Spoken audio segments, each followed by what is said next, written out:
Hey everyone, it's Rebecca from the Sugar Plum Sleep Company, and I'm thrilled to be working with Green Moms Collective to bring you some sleep advice for yourself and your children. Today I want to talk about all things travel so that we can make sure that your upcoming vacations run as smoothly as possible. So my first tip is to do a little bit of planning ahead of time to make sure that you get a really good understanding of the accommodations for you and your children. So you want to ensure that whether it's a formal accommodation like a hotel or if it's a friends and family member's home, you want to make sure that you've got the right type of sleeping arrangements to allow for safe sleep for your child. So that means getting a good understanding of what sort of crib or bassinet or playpen is available to you on site.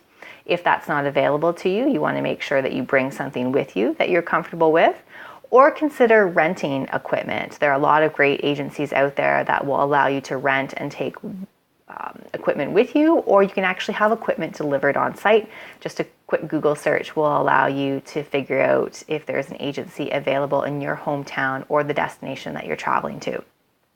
My second tip is to try to keep a schedule. And so that's really difficult when you're on vacation, but keep in mind that if you're skipping your child's nap just for the sake of sightseeing or doing other activities, you could end up with a really fussy baby. And so you might not be able to get back to your accommodations for all of their naps, but make sure that you are carving out some time for them to have a rest. So if that's a stroller nap, a carrier nap, or a car nap, those are all great alternatives. Just make sure that you're not leaving your baby alone in any of those situations, and still giving them those opportunities to rest. My third tip is to also give your child an opportunity to become familiar with their new sleep environment. There are going to be changes in the way their accommodations smell and the way they sound. So it's really difficult to all of a sudden just throw your baby into that sort of situation and expect them to sleep the same.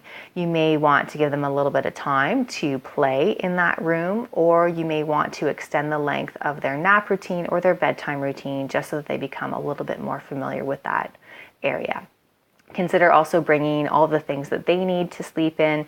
So if they're still in a swaddle, or if they have a sleep sack or a blanket that they sleep with, those are all great things to make sure that you bring with you on your trip so that it feels a little bit more familiar to them.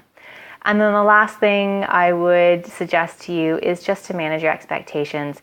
It's really difficult traveling sometimes, particularly if you're using a lot of different modes of transportation. And so scheduling and routines can really go out the window for a couple of days.